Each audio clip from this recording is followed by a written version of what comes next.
VRS ఇచ్చారు sir. కాంట్రాక్ట్లు అప్పటికి వచ్చి ఫోర్స్ఫుల్గా వాళ్ళని తొలగించారు సార్. సుమారు 10,000 మంది తొలగించారు. అందుకే కొంత అందులో ఎక్స్పీరియన్స్ ఉన్న వాళ్ళు అందరూ వెళ్ళిపోయారు. ఉన్న వాళ్ళు వచ్చి కొందరిని ట్రాన్స్ఫర్ చేశారు హెరాస్మెంట్ చేయడానికి. అందుకే ఈ ఇన్సిడెంట్ జరిగిందండి. ఆ కాంపనెంట్స్ ఏవైతే ఆ మిక్సింగ్ చేయడం, ఈ కార్యక్రమం చేయడం, టైం టు టైము దాన్ని ఆటోమేటిక్ చేయడం, ఆ కారణాల వల్ల ఇన్సిడెంట్ జరిగింది. 2 రోజుల ముందు ఇంకో ఇన్సిడెంట్ జరిగింది. ఈ అన్ని కారణాలని చెప్పారు. అవేవి తెలుసుకోవడం చేయాలి. ఎంతసేపు అడ్డుగోలుగా మా మీద పోతానికి స్టీల్ ప్లాంట్కి మాకి ఏంటి? జగన్మోహన్ రెడ్డి గారు వచ్చారు. ఇంకా అక్కడికి స్టీల్ ప్లాంట్కి వెళ్దాం అనుకున్నాం. నిజంగా ఆయన కానీ నేను కానీ మా అమ్మరు కానీ మా రాజుగారు కానీ అందరం కూడా అది ప్రభుత్వ రంగ సంస్థ. దాన్ని అక్కడ ఉన్న కార్మికులు అడిగి హాస్పిటల్కి చూసొద్దాం, అక్కడ చూద్దాం. ఎందుకు కాంట్రవర్సీ చేయకూడదు మా ఉద్దేశం. ఆత్మస్థైర్యాన్ని ఇవ్వాలి, వాళ్ళని వచ్చి వాళ్ళకి వచ్చి ఒక ధైర్యాన్ని కల్పించాలని మా ఉద్దేశం తప్ప కాంట్రవర్సీ చేసి రాజకీయ లబ్ధి దాని నుంచి పొందాలనేది మా ఉద్దేశం కాదు. నేను ఎవరో చూశాను పేపర్లో, ఏదో టీవీలో మాట్లాడుతున్నాడు. జగన్మోహన్ రెడ్డి గారు లెటర్ రాశారు. ఆయన చెప్పాడంటే ఆ లెటర్లో ఏముంది, భూములు అమ్మేమని ఉందని. అది ఆ పరిజ్ఞానం అందరికీ అర్థమైంది.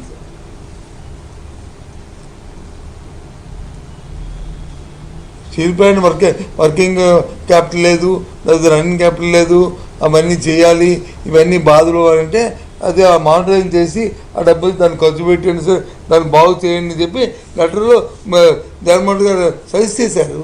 తప్ప ఆలోచనగా మీకు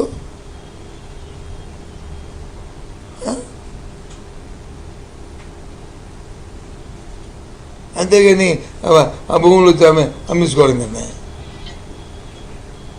4 అంశాలను దాంట్లో పెట్టి ఈ 4 అంశాలని మీరు పరిశీలించండి.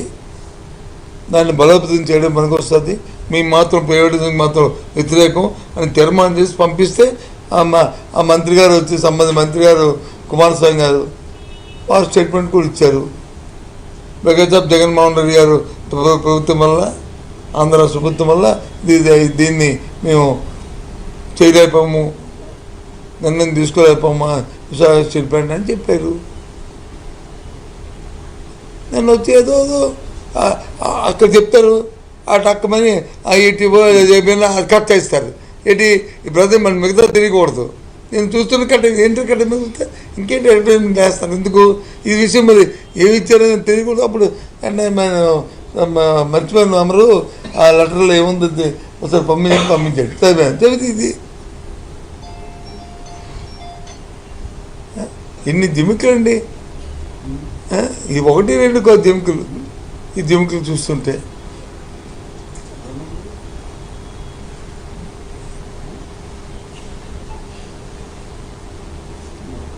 ప్రజలు వచ్చేసిన 5 సంవత్సరాలు ఉంటాయి. ఇప్పటికే 2 సంవత్సరాలు పూర్తయినాయి, కంప్లీట్ అయిపోయాయి. ఇంకో 2 సంవత్సరాలు వచ్చి పరిపాలన చేస్తారు మీరు.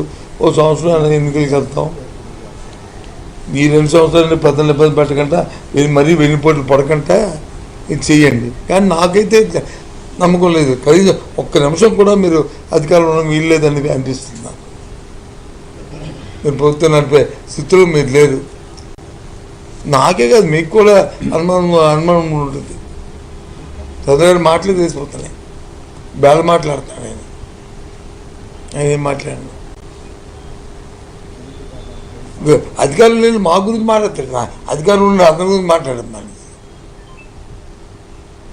వాళ్ళు ప్రభుత్వం వాళ్ళు వ్యవహారం మాట్లాడడం మా గురించి ఎంతసేపు డబ్బు కొట్టుకొని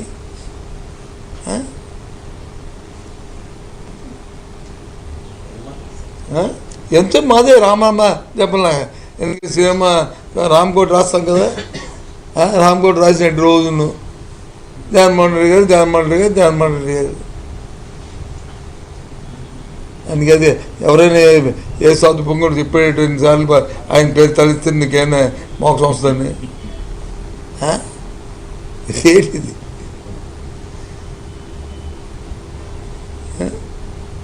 కాబట్టి నిన్న మా క్యాడర్ కానీ లేకపోతే జరిగిన తిరుపతిలో జరిగిన వెన్నుపోటు పార్టీ వాళ్ళు పెట్టిన వెన్నుపోటు సభ, అది కూడా వెన్నుపోటు సభే. ఎందుకంటే ఆ సభలోనే చెప్పారు మహిళకి వెన్నుపోటు పోటీ చేస్తాం, మహిళా తీసేస్తున్నామని చెప్పి. అది సక్సెస్ సభ ఎలాగొద్ది?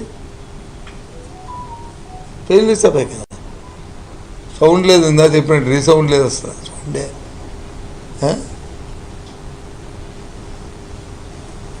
రాష్ట్రంలో పడుతున్న ఇబ్బందులు ప్రజలు అన్ని